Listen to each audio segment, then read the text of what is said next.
We're back in our normal environment, which means it's time for an episode of PFT OT. This is where we get to the things that we didn't get to during the program, PFT Live, or other things that we would like to talk about a little bit more. And we want to say more, Chris Simms, about the new rule that allows for replay review of pass interference, both offensive and defensive. And because it swings both ways, offensive pass interference, defensive pass interference, first topic for today. Who's happier about this? Will it be defensive players or offensive players that are happier about the fact that pass interference of both types now falls under the umbrella of replay review? You know, it's a really good question, and I really didn't think about it much until the end of the show when the stats kind of got in my ear a little bit, and you started talking about this maybe being a topic. But I'm going to say the defense is going to be happier for this reason. The defense is already under a microscope in this day and age in the NFL. Every little thing they do is called pass interference. So here they're going to be used to this. What I think the defense will be happy about, there's two things that jump out to me. Of course, the illegal pick plays, and I mean that you're allowed to pick a defender within 1 yard of the line of scrimmage. Well, you know, I watch film. You know that I do my whole, I'm Ron Jaworski, and I watch the film. There's a lot of illegal pick plays on a weekly basis. So I think defensive players will be happy about that. The other thing is, for every 20 times defensive pass interference is called, maybe even greater, there's only one offensive pass interference called. I mean, offensive pass interference happens a lot more than it ever gets called, and I've always thought that's unfair, and I think that's something that coaches will watch for on the sidelines, whether that's a big receiver pushing off as the ball's in the air, or pushing off or pulling a jersey as they're kind of releasing up the field 10 yards, 15 yards down the field, whatever it may be. That's why I guess I would side with the defense on this one, Mike. Yeah, I think the pick play probably makes it something where the defensive players will say, hey, you know, these happen all the time. They don't get called. And now there's an opportunity to slow it down frame by frame. Is there a block that's happening more than 1 yard past the line of scrimmage? And it's objective. It's easy. It's simple. If we're looking for that very high standard that allows for the ruling on the field to be overturned, the block that happens before the ball is thrown by an offensive player more than 1 yard past the line of scrimmage becomes that evidence of a pick play, which is evidence of offensive pass interference, which they did not carve out. Chris, all they could have done, and it would have been very easy, the replay review expansion would have been available only for pass interference that happens once the ball is in the air, because the pick play is a pre-throw type of a pass interference. So there's a way to get around this, and maybe that's what they'll eventually do if there's a rash of pick plays that are called by Al Riveron after the fact. But I think that is the thing that tips it in favor of the defensive players who always feel like they're being persecuted by pass interference. Now there's going to be a level playing field, because now there's going to be a mechanism for seeing who is and who isn't pushing and shoving and doing things they shouldn't do. Yeah, no, definitely. And I think offensive pass interference is one of those things in general, not the pick plays, but jump balls down the field, whatever it may be. It's egregiously called on the defensive side where, you know, hey, listen, if there's 10 penalties called, you know, as far as defensive pass interference, you know, and jump ball situations sometimes, I want to go, it's just not fair. It almost seems like every time they call it on the defense, and I sit there and watch film times and go, I mean, what a joke. They called defensive pass interference on, you know, Patrick Peterson here, and he didn't do anything. The other guy pushed him in the back, grabbed his shoulder, didn't let him jump, and they called Patrick Peterson because his left hand, you know, touched the guy's thigh pad or something like that, to where I think that's going to come into play too. I think the offensive players have gotten away with a lot of pushing in those 50-50 jump ball type of situations. And what hovers over this entire discussion, the reality that the replay standard, clear and obvious evidence, whatever label they come up with, the 50 drunks in a bar have to agree that it was a mistake, and they have to agree simultaneously, and that's what it's going to take to justify these rulings on the field being overturned by Al Riveron, and whether or not he complies with that standard is a separate issue. Another issue that we tripped over as we tried to understand what is going to happen or is not going to happen with the new procedure for replay review of pass interference, the concept of the catchable and uncatchable pass, the motion that we see from the officials to justify a decision not to throw a flag, even if the Nickel Roby-Colemans of the world wipe out the Tommy Lee Lewises of the world. If the ball is 15 feet over the receiver's head, it doesn't matter. It's not a foul, Chris. And that's going to be a fascinating exercise in how they go about determining what is and isn't catchable based upon replay review. I think, generally speaking, it's going to be very hard to do. Because, look, unless you're down there on the field, you can't tell what's catchable or not catchable. That may be an element of the judgment that gets exercised by officials that Al Riveron will be very averse to overturning. Yeah, I think so. I mean, that's one that, yes, it's going to be hard for Al Riveron to make those type of calls, on Park Ave in New York City. That is something where he's going to have to lean on the people, like you said, the officials on the field, and have some dialogue or conversation about what they felt, real time, and now that they've had a few seconds to process it, were they right? Yes, that's going to be interesting to see how that goes. I hope that's not too much part of the discussion, but either way, yeah, I mean, Al's not going to be able to figure everything out just because this is reviewable now. There's going to have to be some combo with the officials and trying to get that particular part of this PI review, get it right. And here's where it's going to become critical in how they formulate the ruling on the field. If the ruling on the field is there was illegal contact, there was a shove before the ball arrived, but the pass was uncatchable, right? To overturn the ruling of no interference, you've got to determine beyond all doubt, clear and obvious evidence, indisputable visual evidence, 50 drunks in a bar, that it was catchable. That's the key. If that's how specific and granular they are when they communicate to the league office what the ruling was. It's not just no pass interference. There was, we're claiming there was no shove. No, there was a shove, but the ball's uncatchable. And if it's harder to overturn on that standard, it's going to be harder to overturn defensive pass interference, which, again, should make the defensive players even happier. I hope I made sense with that, but I think that's the kind of precision that we're going to need so we know exactly what Al Riveron is overturning or not overturning. Well, are they going to even do it? Is that going to be part of the guidelines? Am I wrong? Did I miss something? I mean, Why wouldn't it be? Well, I know. They have no guidelines. It's one sentence.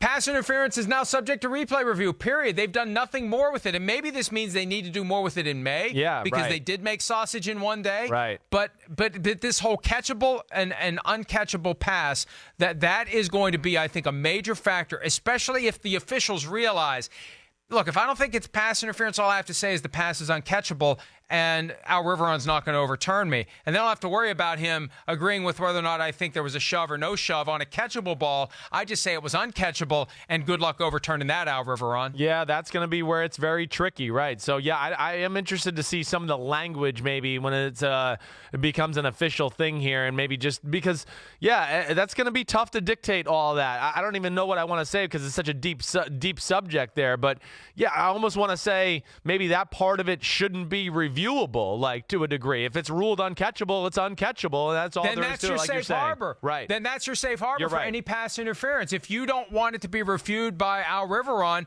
you say every one of them is, then you say if it's uncatchable, it's not pass interference. But if you want to conclude it wasn't pass interference, you just say it's uncatchable. Right, exactly right. And a deeper question here, really, Mike, are you a sausage patty guy or sausage links? Links, man. Patties are gross. What? Patties are gross. They're gross. I'd rather have my mystery meat packed in an animal's intestine any day of the week. But that's gross. That's grosser than the other one sarcastic. That's not packed into the intestines. I'm being sarcastic. Okay. A sausage patty looks too much like a hamburger. Okay. To me, it's only a sausage if it's shaped like a sausage. Okay. Shaped like a link. I'm a patty guy. Okay. Well, wait a minute. Did we eat sausage at breakfast this week? No, you were a bacon guy. You were a bacon and waffles guy. I mean, I'll eat the links, but if you gave me a choice, I'd rather have the patties. That's all I'm saying. I don't like. There's something I don't trust a sausage patty. I don't know why. Okay. I just don't. They're too small. No, I'm just not a big fan. All right. That was a very important thing that we've resolved. Okay, so what's next? There's a pending rule potentially to the overtime procedures. It's been tabled until May. Clark Hunt, the owner of the Chiefs, the team that put forward the proposal that would guarantee a second possession, even if the team that gets the first possession in overtime scores a touchdown. He's optimistic that in May they will allow this procedure to be changed, and he thinks it may happen only for the postseason. But regardless of when it would apply, what do you do Well, and I think there is a fundamental difference between regular season and postseason on this. Do you choose to kick off if you are the team that wins the toss, knowing you are guaranteed a second possession no matter what? And, Chris, I think whether it's regular season or postseason is a big factor in how you resolve that dilemma. Well, I'll say this. I do think that the kickoff will be the way NFL coaches decide to go. I think they're going to elect to kick the ball, one, because of something you've said about the college rule so many times, right, where, they're going to want to see what they got to do as far as when they get the ball. Do I got to match a touchdown? Is it a field goal? Whatever it may be. But the big reason I think that teams will elect to kick, now the fact that they know they're going to get the ball too, it's going to allow the defense to maybe play it a little more aggressively than they normally would in the way we've had it the last few years. You're not going to be as scared. I feel like the last few years, a lot of teams just go, gosh, let's just not give up a big play. Let's play kind of conservative and make them earn the touchdown. And a lot of the times we see with the way quarterbacks and receivers catch and throw the ball this day and age, they go down and score a touchdown. Now I think knowing that you're going to get a chance to get the ball back, I think a defensive coordinator is going to be a little more inclined to go, you know what? I was scared to call this with the old overtime rules, but now I know Patrick Mahomes is going to get a chance. I might bring the corner, the free safety, weak side linebacker blitz in this situation and go for it and see if I can stop the drive right here on a 3rd and 5 or whatever it may be. I think it gives the defensive coordinator a little bit more power and not necessarily so afraid to blow the game, with one aggressive, maybe take a chance type call on the defensive side. Yeah, look, here's where I think the decision becomes more challenging in the regular season because there's only 10 minutes available for overtime. If you choose to kick the ball off and they drive down the field and score a touchdown, how much time are you going to have to match it? Sure. If they take 6, 7, 8 minutes, you're going to really be pinched to try to play for a tie. I'd almost rather take the ball, especially if I'm at home. Well, at home, but you know what? If I'm at home, I'm more likely to kick, I think. In the regular season. Well, what you're saying right there, and you just kind of led me into it, intentionally. Again, I think because of what you said, you're worried about that team, eating up too much of the clock. Again, since you're going to get the ball back at some point, I think defenses will take a chance and go, okay, they're kind of like bleeding us to death here, little by little. Let's take a chance and see if we can get the big sack or try to force a turnover or whatever it is. Either they score, okay, whatever it be. If they score, and then at least we get the ball back with some time to go down and get a touchdown ourselves. But maybe we can make something happen to where they got a punt or settle for a long field goal or something like that.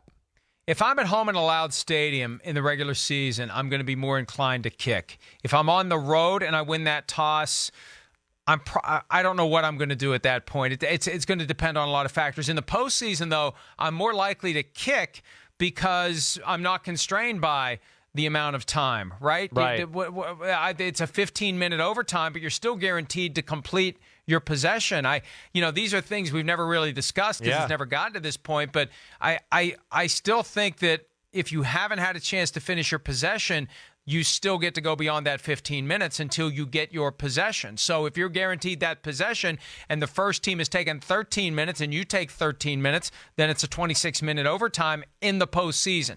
But the other thing is this. You will know exactly what you have to do when you have the ball. Right. You may only need a field goal, and you have a walk-off winner. Right. Or if you want to go for 2, we talked about this with Andy Reid earlier in the week when you raised the possibility of, well, then they'll say it's unfair if both teams score a touchdown and then the team that had the original kickoff gets it again and it's sudden death, and that's not fair. And, well, maybe it won't happen because maybe that team will go for 2 if they get the chance to score the touchdown and then go for the walk-off winner and end it all there. But I think postseason, I'm more likely to kick off. Regular season, it's going to depend on other factors because there's only 10 minutes to work with, and I may end up not having enough time if I get too cute with it and choose to kick off. All right, a couple of other things real quickly before we wrap this up today.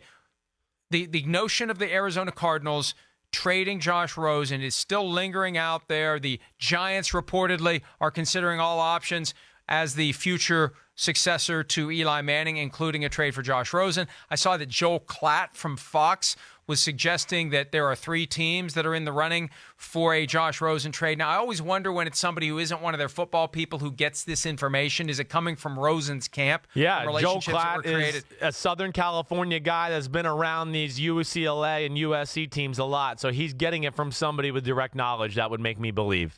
So Rosen. So this is coming from Rosen then. This is originating with Rosen and ending up with Klatt. I think so, somewhere along those lines, certainly. But yes, I mean, I would think Fox Sports is in Southern California, as you know as well.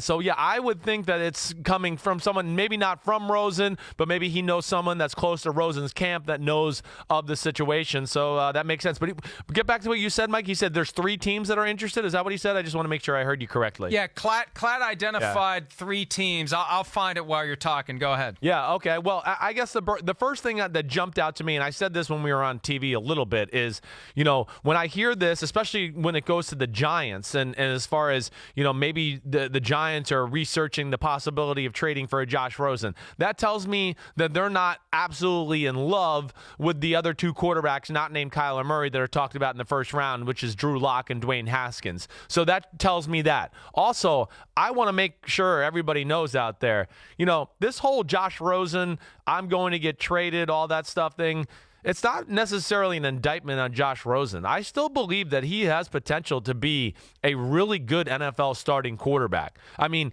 he was the most accurate thrower of the football coming out in the draft last year. Yeah, his arm wasn't as strong as Baker Mayfield's or Josh Allen's, but it was stronger than Sam Darnold, and he throws a very, what I would say, a catchable ball, Mike. He's a perfect spiral thrower, and there is something to that, but he's a good decision maker. He's a smart kid, and he's pure throwing the football. That's what I would say about him. And just because Arizona might want to trade him, it's not an indictment on him. It's more about the specialness of Kyler Murray and the skill set he brings that's very rare in the history of the NFL.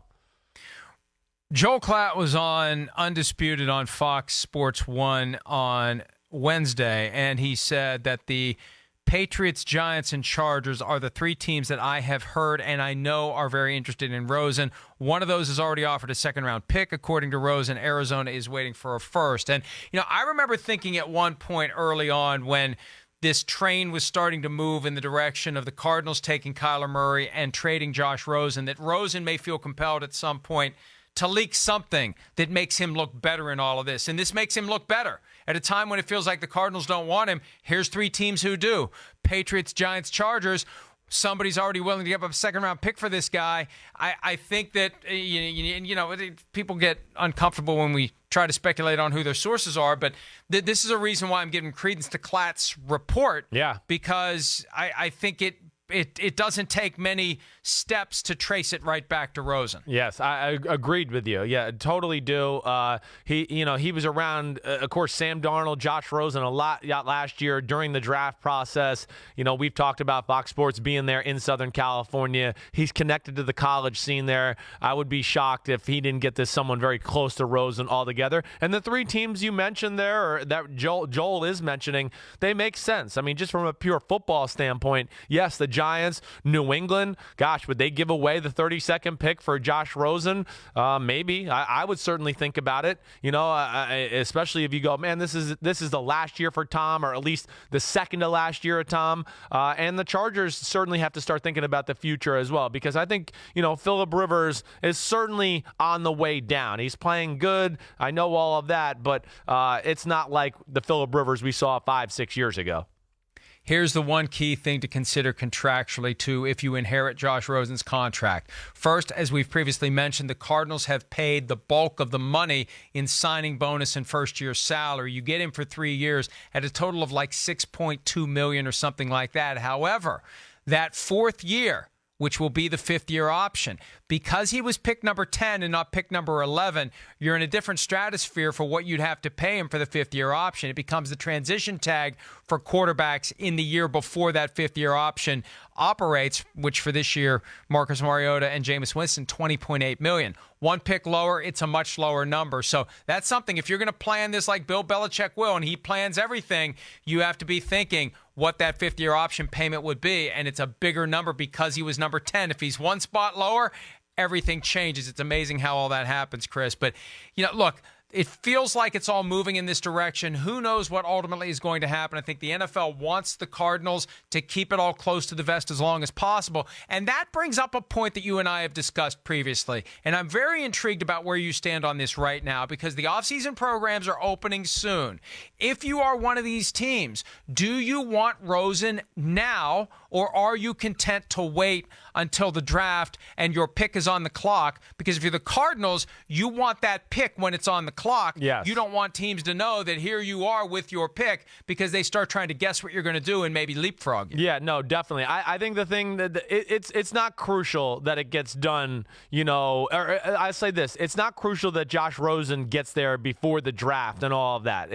What is it, the date that players are allowed to go back and work at? Is it April 15th? Is that the date we're at right now in the NFL? Basically, it's earlier than that. For the Cardinals, it's earlier than that. If you're a new coach, yes. It's right around the first or early part. There's a lag for new coaching staffs and holdovers. But regardless, if you have this guy, you want him in there yes. as soon as possible. You don't want to wait until the draft. No, you do. You want him in there as soon as possible. Of course, it's the quarterback position is very important. But at the same time, I don't think you're going to make any stupid decisions or rush to anything over 2 or 3 weeks of time. And Josh Rosen is no dummy. I think he can pick up an offense fairly quickly.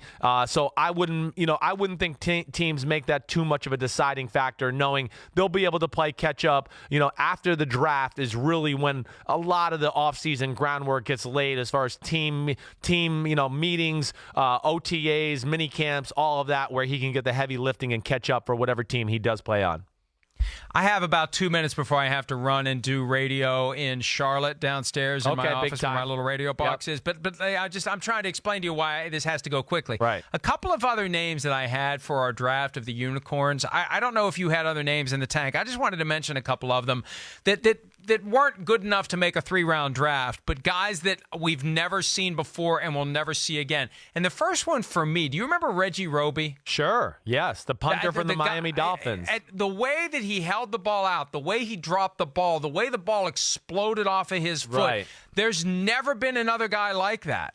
No, there is not. He certainly was special, and it made a different sound than anything I remember hearing when he would punt the ball. Yes, certainly. I have a hard time picking punters and kickers for Unicorns but now that you're saying it, Adam Vinatieri, maybe he could have been one of those guys as well that you could have thrown in there. I didn't have too many more names other than the ones that were on the list there. I put Brett Favre as one, and Gronkowski, who was really the jumping off point, I think, of this whole discussion. He was another guy that I certainly thought about picking.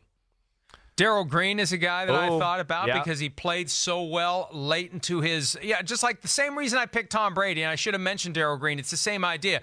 When Darrell Green did what he did, we just assume, oh, wow, defensive backs are going to play into their 40s now and still run a 4.3. No, they're not. Right. He was the only one, and we haven't seen it happen, and I don't think we're going to see it happen anytime soon. And the one guy that you and I both missed on, because he's still very early in his unicorn life cycle. He's still learning how to run like a unicorn. The guy who can throw the ball from every angle. The guy who can throw left-handed, right-handed, no look. I mean, we're not going to see it. Now, I hope that there's a bunch of kids out there who are trying to play like Patrick Mahomes, and we will see plenty more Patrick Mahomeses in future years. I fear, though, that he's a unicorn, too. Oh, as far as what you just said about the kids trying to throw like him, I mean, I was out on Saturday in the front yard throwing footballs with my little boy, and it's annoying because some balls go all over the place because he's trying to be Patrick Mahomes. He's got all the mannerisms down and throwing it sidearm and the way he stands after he throws. And I always got to tell my little boy, hey, just throw the ball the right way. Patrick Mahomes didn't just come out throwing the ball all awkward. He's practiced it the right way a million times to then start messing around and doing other things. But yes, he is he's awesome. I mean, come on, gosh damn, I'm such a fan. It's unbelievable. I can relate. Now I have to run after this, but I say this because we talked to him just the other day in Arizona, Doug Williams. when I was a kid, Doug Williams had a play in 1979 with the Buccaneers where he threw a pass after he fell on his ass. Right. And we did that. Now, I was very good at the falling on my ass. I wasn't very good at the throwing the pass after I fell on my ass. But it's one of those moments that as a kid, you want to replicate that. Sure, yeah, no doubt about it. And Doug Williams, really, my dad always says this about Doug Williams, one of the most gifted throwers he had ever seen on a football field. So, yeah, he could throw it from a knee, his butt, wherever it was, but he could launch it, throw with power, through perfect spirals, had a very special arm. One of the all-time great quarters of football we will ever see when he led Washington over Denver in Super Bowl 22, down 10-0 after 15 minutes. I think it was 42-10. It was 42-10. The next 15 minutes, exactly. And that was that. All right, that's that for today's PFT OT. Thanks for joining us, Chris. Enjoy the weekend. I have a feeling we'll be in touch. We'll be back at PFT Live and PFT OT on Monday. Everybody have a great day. Later. See ya.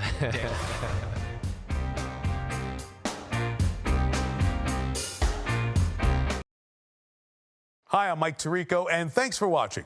Make sure to hit subscribe for the latest news and highlights from NBC Sports.